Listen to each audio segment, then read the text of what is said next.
bahwa hidup itu kalau ingin lama dikenang orang, diingat orang, tinggalkanlah tulisan.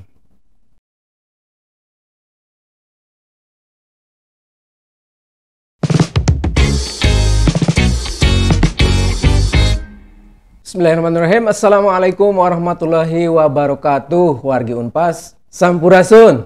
Rampes. Ketemu lagi bersama Kang Ridwan Simon di Unpas Talk Show. Seperti biasa kita selalu menghadirkan orang-orang hebat, orang-orang yang inspiratif untuk kita semua tentunya. Dan kali ini kita kehadiran tokoh wartawan lah ya, boleh dibilang. Tokoh jurnalistik lah ya. Beliau sebenarnya susul-susulan nih sama saya. Beliau SMP tahun 82, saya 83 SMP. Maksudnya beliau sudah jadi guru, saya baru SMP gitu. Dan beliau meninggalkan Darul Hikam waktu itu, saya masuk Darul Hikam. Betul kan Pak? Pernah di Darul Hikam ya? Oke. Yang luar biasa Kang Tatang Sumarsono. Jawa tapi Sunda. Kelahiran Tasik ya Pak ya kalau nggak salah ya? Betul. Beliau juga lulusan dari IKIP Bandung, lulus sekarang UPI ya Pak ya. Dari jurusan Pendidikan bahasa daerah. Pendidikan bahasa daerah, berarti kalau sekarang bahasa Sunda ya, bahasa Sunda. Kang Tatang ya. Oke, Kang Tatang kumaha damang? Alhamdulillah. Sehatnya, alhamdulillah. Sasehatna nutos aki-aki. Sasehatna nutos aki-aki, tapi masih jag-jago ringkas cangker keneh Kang Tatang teh begitulah ya. Saya sering melihat Kang Tatang warawiri di Unpas. Bahkan kalau tidak salah Kang Tatang juga pernah jadi staf ahlinya DPRD ya Kang? Iya. DPRD ya, waktu zaman Kang UU ya gitu ya. Dan sekarang di Unpas juga sebagai staf ahli budaya rektorat ya Pak ya. Staf ahli bidang budaya. Kang Tatang ini kan sudah malang melintang nih dari zaman dahulu kala, mungkin dari zaman mahasiswa, bahkan katanya ada yang manggil Kang Tatang teh Jenderal Posma ya. Saking galaknya tuh gimana itu sih Kang? Enggak, yang terpilih yang paling gelonya gitu. Yang paling gila ya. Baik, luar biasa. Nah Kang Tatang sejak mahasiswa itu sudah mulai menekuni dunia jurnalistik, kemudian bekerja juga di beberapa media jurnalistik di Bandung dan juga Jakarta ya Kang ya. Khususnya akhir-akhir ini dikenal sebagai penulis juga ya. Bagaimana sih asal mulanya Kang Tatang ini bisa begitu mencintai dunia jurnalistik gitu Kang? Ya, sebetulnya dari SMA ya saya jadi wartawan itu. Oh, sejak SMA malah? Ya. Oh. Saya cari berita pakai seragam putih abu-abu. Ya, bagaimana itu latar belakangnya sebetulnya sih itu tuntutan Pangab ya. Pangabutuh. Wah, Pangabutuh ternyata ya. Ya, saya mulai menulis patokannya dimuat di media massa saja ya. Saya menulis di media massa itu sejak kelas 2 SMA, kelas 3 SMA, di Tasik terbit koran Mandala edisi Priangan, dan saya direkrut jadi wartawan waktu masih kelas 3 SMA itu. Itu masih level SMA ya, iya, Kang? Terus berlanjut. Ada cerita yang cukup lucu juga. Suatu saat di Tasik ada konferensi PGRI yang hadir ketua umum dari Jakarta, Pak Basuni Surya Miharja. Saya diutus untuk meliput. Penerima tamunya itu kepala sekolah saya. Oh. Dia nanya, Tatang mau apa ke sini kamu kira-kira? Kok ada murid Kalana Kulunu ke tempat kongres ya? Kata saya. Lagi kongres besar ada murid Kalana Kulunu begitu. Kata saya, Pak, saya lagi meliput acara. Oh iya, kamu itu wartawan ya. Lalu saya dikaleng yang dibawa masuk gitu. Tapi kalau di sekolah ya saya tidak begitu lagi gitu. Tidak dikaleng lagi kalau di sekolah. Tidak dikaleng lagi. Apa ada image khusus untuk wartawan itu seperti itu? Ada penghormatan khusus gitu atau gimana? Kayaknya iya ya. Ada semacam konvensi ya. Itu berbagai pihak itu menempatkan wartawan seperti itu. Tapi itu masa lalu, tidak tahulah kalau masa sekarang apakah seperti itu atau tidak. Kira-kira begitu. Jadi saya perjalanan jadi wartawan sudah hampir memasuki 50 tahun ya. 50 tahun berkarya di sudah jadi wartawan itu. Nah, berbicara tadi masa lalu dan masa sekarang, emang ada perbedaan signifikan sih Kang? Wartawan masa lalu itu seperti apa dan zaman sekarang tuh bagaimana gitu Kang? Yang signifikan wartawan masa lalu sekarang sudah tua-tua gitu. Ya, tentu saja banyak yang berubah ya. Sebab di dunia ini sesuatu yang tidak pernah berubah adalah perubahan itu sendiri. Jadi terus berubah. Jadi kalau saya bandingkan, wartawan pada masa lalu hidup pada zamannya, yang sekarang hidup pada zamannya. Iya. Sulit kalau kita bandingkan secara persis apa sih apa plus minusnya itu. Sebab hidup pada zamannya masing-masing. Tapi yang jelas mungkin kondisi dulu itu tantangannya lebih berat. Ya, betul. Lebih berat ya. Saya jadi wartawan itu sudah biasa jalan kaki berhari-hari begitu. Dan sepertinya sampai sekarang ya masih suka jalan kaki gitu kalau. Udah tidak begitu kuat. Saya pernah jalan kaki dari Ranca Buaya sampai Cidaun. Hanya sekedar untuk mencari hanya fenomena berita begitu lah ya. Untuk mencari menemui sumber berita gitu. Jalan kaki itu 2 hari tuh. Oh, luar biasa effortnya. Menyusuri pantai. Iya. Kalau sekarang itu mungkin sudah tidak lagi seperti itu. Nggak tahu kalau di luar Jawa ya. Kalau di Pulau Jawa, saya kira sarana transportasi sudah bagus. Ya. Saya dulu kalau pergi untuk mencari berita tidak pernah berpikir di mana saya nanti tidur, siapa, di mana saya bisa makan, siapa yang akan kasih makan, nggak. Yang penting saya pergi aja gitu. Ya, kadang-kadang tidur di warung, kadang-kadang tidur di masjid, nggak ini. Tapi itu kan masa saya. Masa lalu ya. Kalau lah masa sekarang tidak seperti itu, ya memang zamannya juga sudah beda. Sudah berbeda, betul. Oke, nah sekarang terkait dengan apa ya, kalau saya boleh menyebut core-nya Akang kan di media Sunda lah gitulah, majalah Sunda dan lain sebagainya. Apakah sekarang dengan realitas seperti ini, kesundaan itu atau majalah Sunda atau berita-berita Sunda atau warta yang berisi disampaikan narasinya dengan bahasa Sunda itu masih apa ya? Masih eksis nggak, Kang?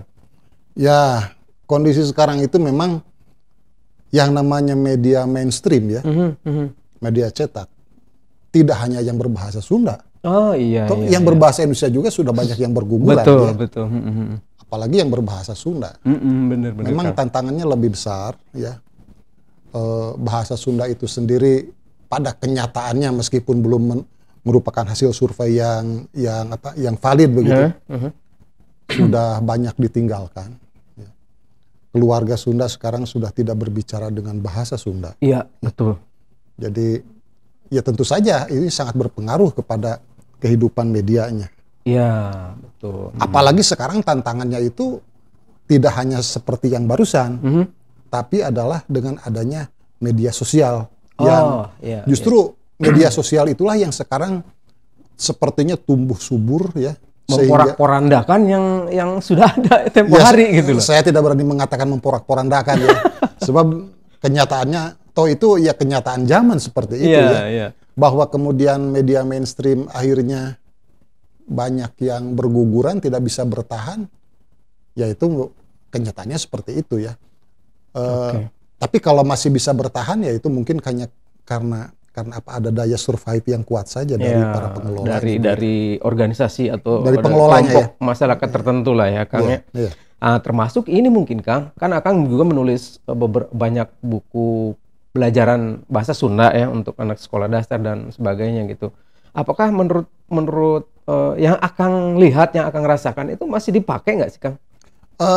Kalau buku pelajaran itu karena wajib ya, itu dipakai. Oke, alhamdulillah. Meskipun mungkin kalau di survei semua sekolah ada juga yang tidak ya. Ya. Tapi secara dasolen itu adalah wajib diajarkan. Sebab itu bahasa Sunda itu muatan lokal wajib di Jawa Barat. Mestinya ya. Iya.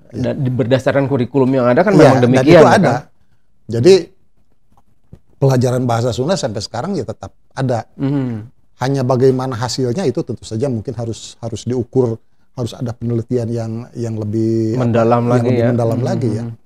Hanya yang jelas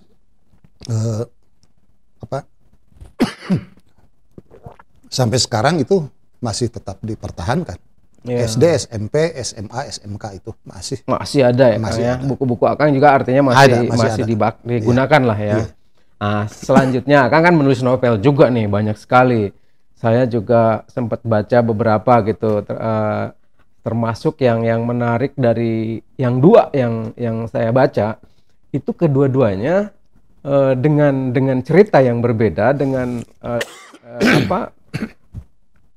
daerah yang berbeda atau dengan apa namanya ya, fenomena yang berbeda, tapi isinya kalau menurut saya ini Kang selalu bercerita kalau kekerasan itu tidak akan pernah baik.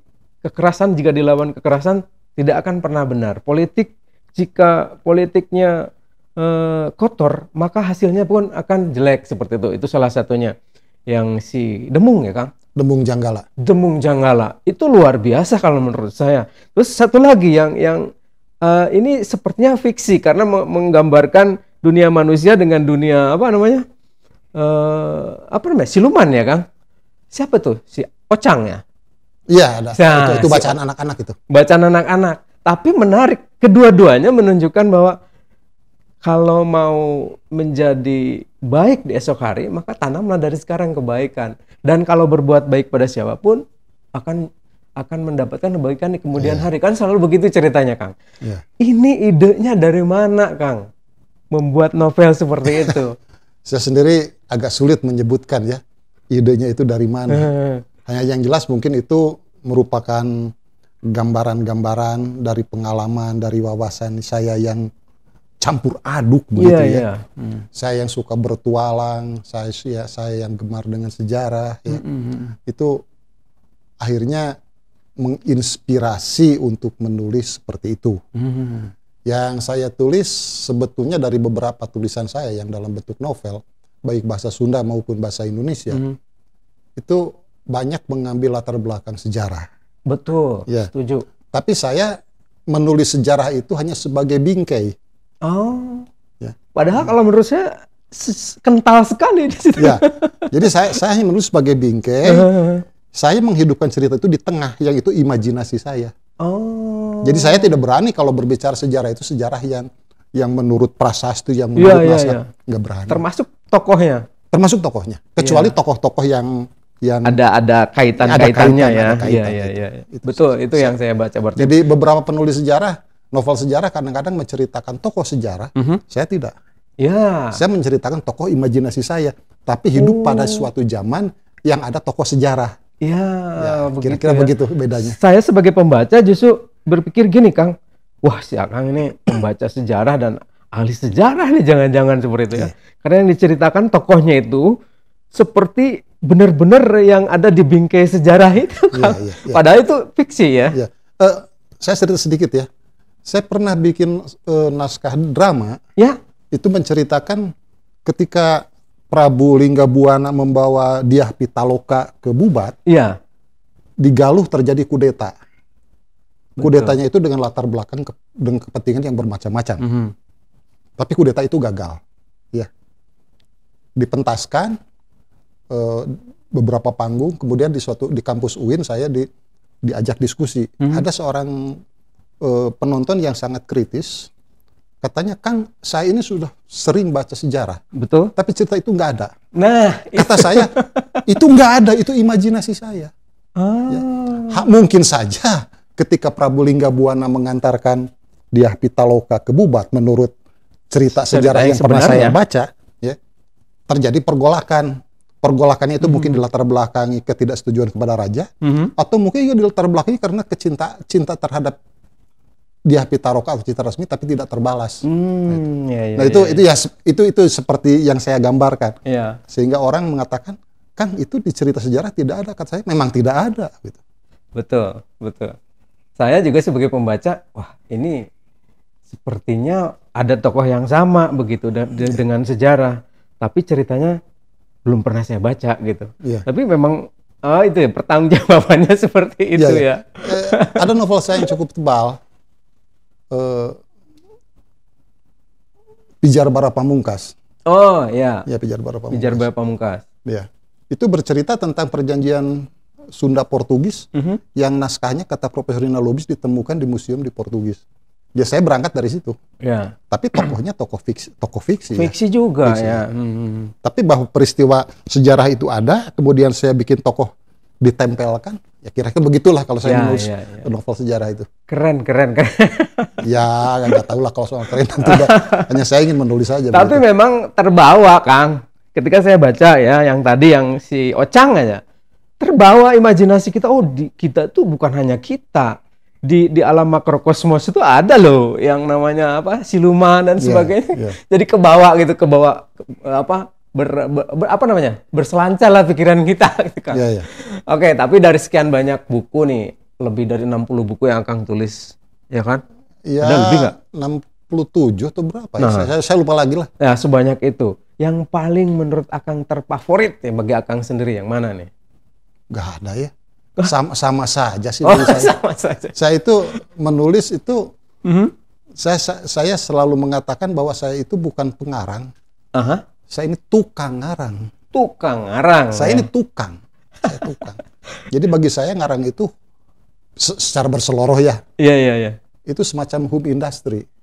Oh. Kalau orang lain home industry-nya bikin Kue, kue, bikin busana, saya Kang bikin Tatang? tulisan, saya bikin tulisan. bikin tulisan. Iya. Iya. Jadi kadang-kadang saya sudah lupa lagi itu. Yang Akang tulis teh. Iya.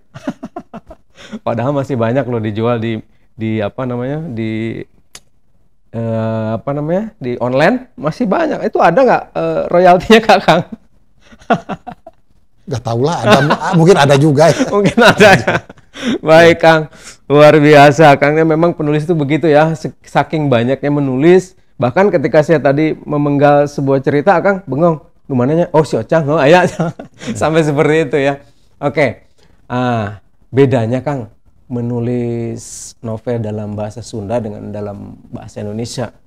Ada yang, apa ya, ada yang signifikan nggak bedanya sih? Ya, ini jawabannya subjektif ya. Iya. Pengalaman saya. Pengalaman Akang. Saya kalau menulis novel dalam bahasa Sunda itu terasa lebih menukik perasaan itu. Maksud Akang? Menukik ke dalam. Oh, mendalam gitu ya ceritanya.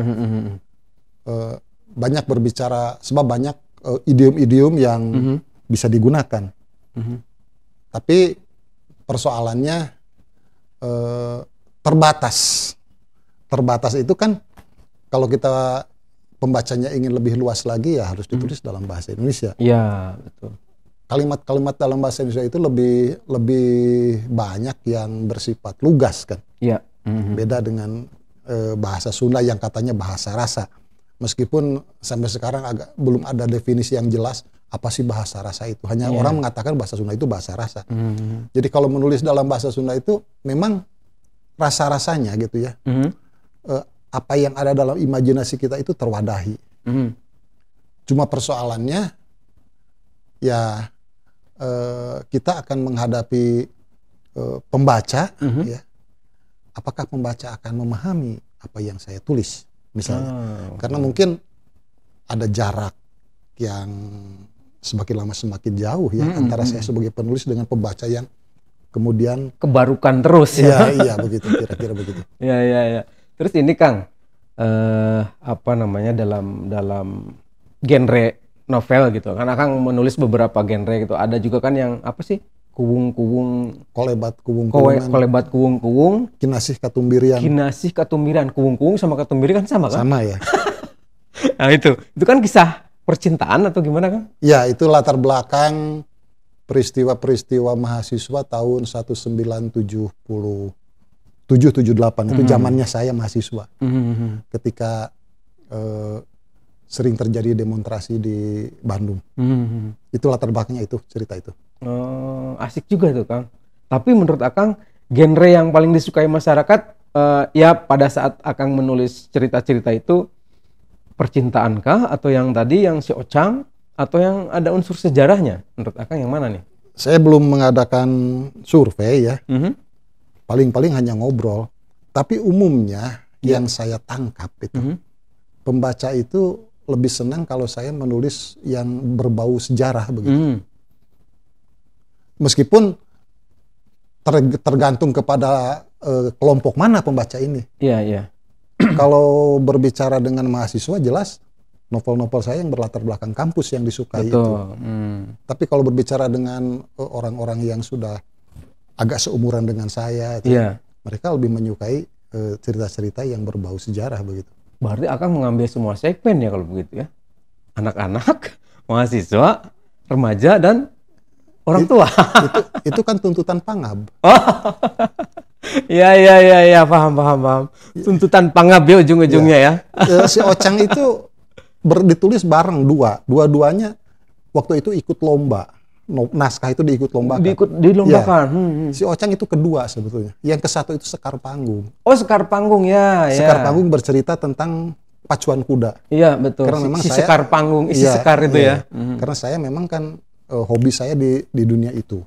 Ya, saya mencoba menulis mengangkat dunia kuda. Saya pernah menulis tentang dunia tinju. Oh, pernah juga. Ada novel saya Ujaya Kodok namanya. Oh, Ujaya Kodok, ya. Kemudian saya tentang jagoan terminal. Apa tuh, yang mana tuh? Ajo Pitbull. Oh, iya. Saya menulis Ajo Pitbull. Baru baca sinopsisnya aja kalau yang itu. Saya juga pernah menulis dengan latar belakang peristiwa-peristiwa nasional ya, Mande Durma. Mande Durma itu bercerita tentang G30 SPKI. Galuring Gending bercerita tentang reformasi. Iya, Galuring Gending. Ya. Kemudian kemarin yang baru selesai ditulis, yang masih sekarang terbit di majalah Mage sebagai cerita nyambung, saya menulis tentang ketika pemerintah kolonial Belanda memerintahkan Priangan Stelsel, penanaman kopi, disambung dengan pembuatan Route Posweg, Jalan Raya Pos. Itu sekarang masih menjadi cerita bersambung. Yang sebelumnya saya menulis tentang peristiwa agresi Belanda tahun 47 dalam Ronggeng Kalangpati itu. Oh, Ronggeng Kalangpati. Ya, itu Si Pasar? Si Pasar itu menceritakan seorang anak yang menemukan anak kijang kemudian dipelihara. Kancil ya? Bukan, kijang. Kijang ya? Kijang dan kancil beda. Oh, iya. Ada rusa, ada kijang, ada kancil, beda. Saya tahu karena saya pemburu. Dulu ya. Iya. Nah, itu memelihara anak kijang sampai besar, tapi kemudian kata aparat pemerintah ini jangan dipelihara, akhirnya diserahkan kepada kebun binatang. Ya. Si Pasar itu.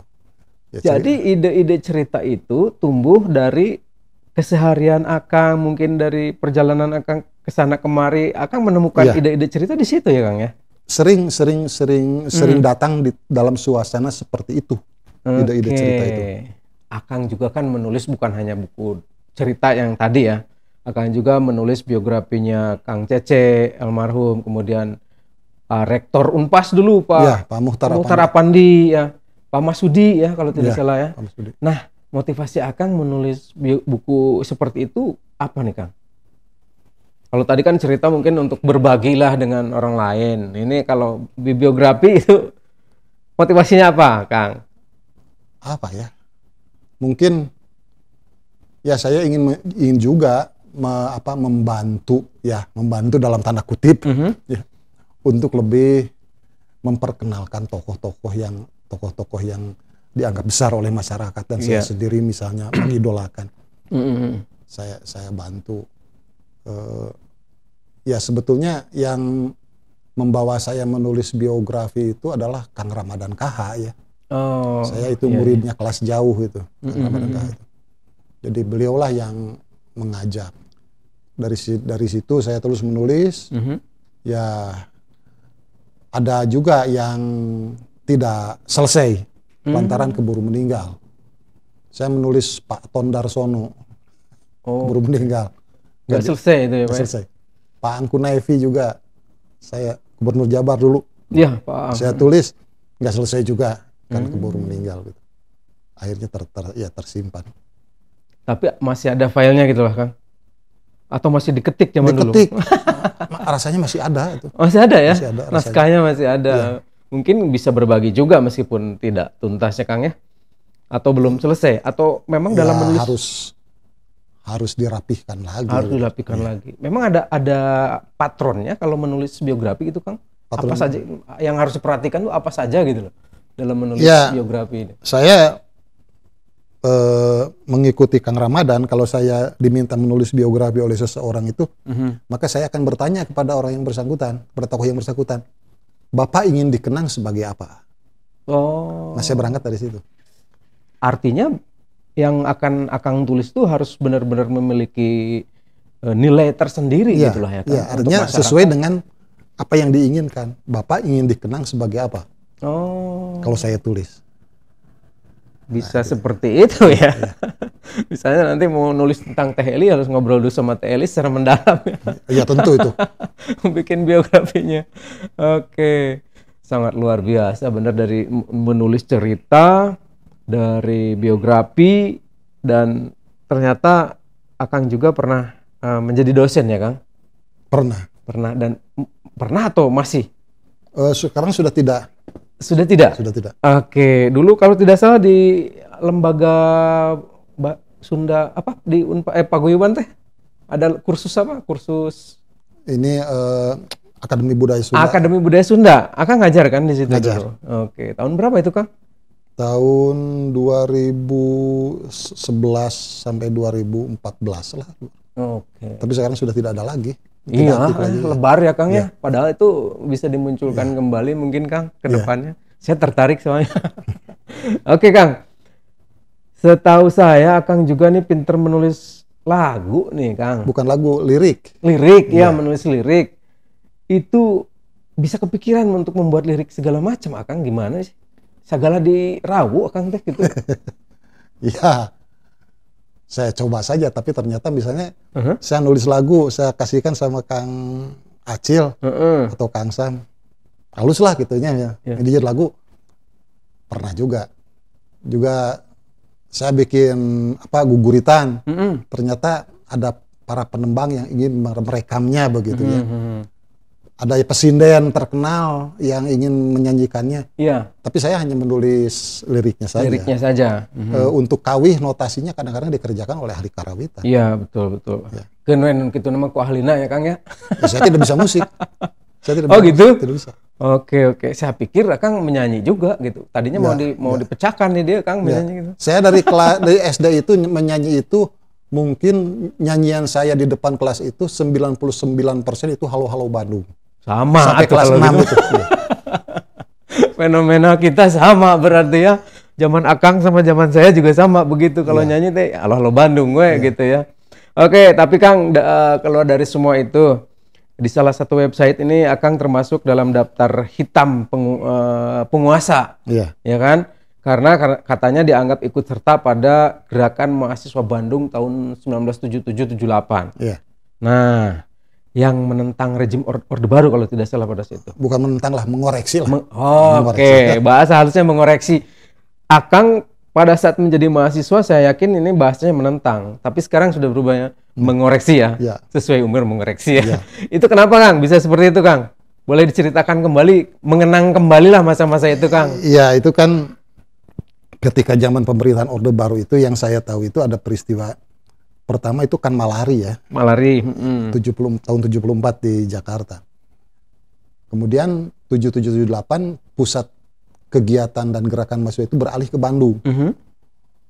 Dan saat itu memang cukup besar gerakannya. Saya sebetulnya hanya anak bawang ya, hanya ikut-ikutan sajalah. Artinya senior saya yang lebih. Tapi kemudian dari kampus IKIP sendiri katanya ada sekitar 12 orang yang di blacklist oleh termasuk Akang termasuk saya ya. Dan saya mendapat keterangan ini meskipun tidak ada data tertulisnya dari Pak Rektor dulu itu ya. Beberapa kawan saya bahkan ada yang masuk ditahan ya. Ditahan. Saya tidak ditahan mungkin karena tertolong oleh KTP. KTP? Iya. Kenapa bisa seperti itu? Waktu itu tahun 778 yang namanya mahasiswa itu sangat gawat ya. Kadang-kadang yang naik bis aja kalau ada ketahuan masuk bisa tidak lihat KTP-nya. Sedangkan KTP saya ditulis Tatang Sumarsono, pekerjaannya bukan mahasiswa, tapi wartawan. Jadi saya lolos. Dan memang saya wartawan. Karena memang wartawan. Iya, saya tidak berbohong, saya wartawan waktu itu. Ya. Itu yang menyelamatkan dan membuat Akang tidak jadi di penjara gitu ya. Saya kira begitu. Ketika kawan saya ditahan di Jalan Sumatera kalau nggak salah. Saya bahkan bisa menjenguk. Oh, Kawan bebas saya- gitu lah Iya, ya. kawan saya kaget. Kenapa kamu datang ke sini? Kamu itu mau ditangkap. Kalau saya itu yang mau ditangkap itu kan datang Sumarsono mahasiswa. Itu kan yang di KTP itu wartawan. Wartawan. Ya. Dulu kan mungkin yang namanya basic data itu tidak secanggih sekarang Iya, ya. betul. Hanya tahu nama saja, nggak ada fotonya, nggak ada apa-apa. Gitu. Iya, iya, iya. Jadi aman lah ya, sejauh ini aman. Akang ini cerita sangat luar biasa. Obrolan kita nggak kerasa sih ya, begitu cepat waktu berlalu, Kang. Yang saya heran, Akang teh kan orang Tasik gitu ya. Tapi besar di Bandung. SMA, tamat SMA saya ke Bandung. Oh, tamat SMA langsung ke Bandung. Oh, makanya kan saya lihat di catatan Akang itu pernah mengajar di Darul Hikam dan sebagainya. Oh, berarti pada tahun segini Akang udah di Bandung. Apakah Kang Tatang ini orang Bandung gitu? Saya pikir seperti itu. Tapi enggak ya. Ya, Awalnya memang di Tasik. di Tasik. Kecil sampai SMA di Tasik baru ke Bandung. Dan hobinya berburu, Kang. Iya. Ini berburu seperti apa? Zaman dulu tuh. Ngebayangnya kan kalau sekarang pakai senapan atau gimana. Berburu seperti apa, Kang? Saya berburu pakai anjing, pakai kuli, tumbak ya. Oh, tumbak. Tapi kan itu rombongan. Yang bawa tombak yang nangkap itu yang para jagoannya. Saya kan cuma ikut saja lah. Tapi saya suka berburu itu sejak usia 15 tahun lah, ikut ke hutan gitu ya. Artinya masih SMP tuh ya, 15 tahun udah. Dan sering bolos sekolah. Karena ingin berburu. Iya. Wah, luar biasa. Memang hobi itu mengalahkan segalanya ya. Ya berburu babi hutan, berburu kijang Pada zaman itu. pada zaman itu. Sekarang nggak ada kali ya. Apa Babi masih hutan ada? masih banyak. Di Tasik masih ada ya? Jangan di Tasik, di Bandung aja masih ada kan. Di daerah Oh, di daerah utara ya. ya, daerah selatan. Kemudian Akang juga berkuda ya? Sampai sekarang masih hobi berkuda? Saya hobi kuda ya, tapi saya bukan ahli naik kuda begitu, bukan. Hobi kuda tapi Dari gitu kuda, ya. ya. Jadi saya ikut di Pordasi, Persatuan Olahraga Berkuda Seluruh Indonesia, bersama kawan-kawan gitu. Dan ya dari kuda itu pun saya tekuni ya, saya bisa bikin buku begitu. Ya, luar biasa. Hanya dari suka dengan kuda, Ya, ada dampaknya ya, ada efeknya, side efeknya Ya. berupa buku, luar biasa memang. jadi tulisan-tulisan fiksi saya banyak atau ada beberapa di antara yang dilatar belakangi oleh memang kesukaan-kesukaan saya. Berburu, mendaki gunung. Oh, mendaki gunung mah udah otomatis ya, kalau tadi karena berburu pasti ke gunung ya. Tidak selalu. Oh, tidak selalu. Tapi mendaki gunung seperti yang dilakukan mahasiswa sekarang tuh, mapak alam kayak gitu. Oh, jadi camping gitu di gunungnya. Bela diri misalnya. Bela diri apa nih, Kang? Ya, Kalau yang Akang tekuni? saya belajar pencak ya. Pencaksilat. Tapi itu saya cuma tahu permukaannya sajalah.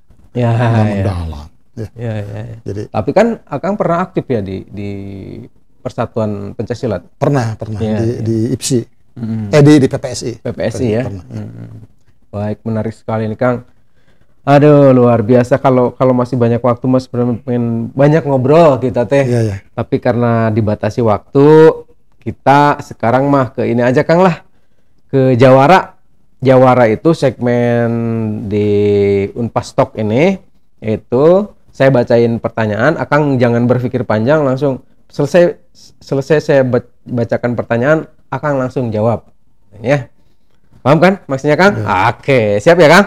Ada 10 pertanyaan buat Kang Tatang Sumarsono, sang legenda hidup ahli Sunda. Asik, ahli Sunda. Siap, Kang? Pilih wartawan atau penulis, Kang? Pilih penulis. Penulis. Nulis novel atau biografi? Novel. Novel. Novel Demung Janggala atau Galuring Gending? Demung Janggala. Demung Janggala, ya. Kalau balik ke masa muda nih, Kang, mau jadi mahasiswa aktivis seperti yang Akang alami atau mau jadi akademisi? Akademisi sebetulnya. Sebetulnya. Jangan nyesel ya, Kang. Sudah berlalu ya. Oke, baik. Kalau ada kesempatan, pengen bikin naskah film atau novel berseri? Novel berseri. Novel berseri. Kawih atau pupuh? Pupuh. Pupuh. Fotografi atau desain? Fotografi. Oke. Ngajar kuliah seharian atau begadang ngedit naskah? Wah, nggak bisa jawab itu mah. Wah, dua-duanya asik ya, Kang? Oke, Tasik atau Bandung? Bandung. Bandung. Satu kata untuk Unpas, Kang. Unpas semakin maju. Makin maju, luar biasa. Obrolan kita, wargi Unpas, keren sekali. Senang sekali saya ngobrol sama beliau, karena waktu juga yang harus memisahkan kita. Tapi sebelum kita berpisah, Kang, mungkin ada yang ingin disampaikan kepada wargi Unpas terkait tadi dari awal, Kang, kenapa memilih menjadi jurnalis sampai menjadi penulis biografi, penulis cerita dan lain sebagainya, menulis apa tadi, drama juga, naskah drama juga. Itu bagaimana kesan-kesannya, Kang? Kita berbagi dengan wargi Unpas. Apa kesannya ya? Jadi bukan kesan mungkin ini. Saya hanya semacam yang memotivasi hidup saya. Saya juga mengikuti apa yang dikatakan guru saya, Kang Ramadan. Bahwa hidup itu kalau ingin lama dikenang orang, diingat orang, tinggalkanlah tulisan. Oke. Makanya saya menulis. Sebab kebetulan Tuhan memberikan kemampuan itu kepada saya. Dan saya harus mensyukurinya, harus menggunakannya sebaik mungkin. Itu bukan kesan itu, ya. Bahwa kemudian menjadi penulis itu yang saya rasakan secara materi, ya, biasa-biasa saja, atau ya itulah harus kita terima saja. Oke, jadi intinya kalau ingin dikenang, tinggalkanlah tulisan. Dan ketika sudah menulis, jangan terlalu berharap banyak dari tulisan itu. Yang terpenting kita bahagia, meren kitanya, Kang, ya? Ya. Oke. Luar biasa, wargi Unpas. Obrolan kita sama Kang Tatang Sumarsono. Senang sekali akhirnya saya bisa ngobrol langsung dengan beliau dan bisa berbagi juga dengan wargi Unpas.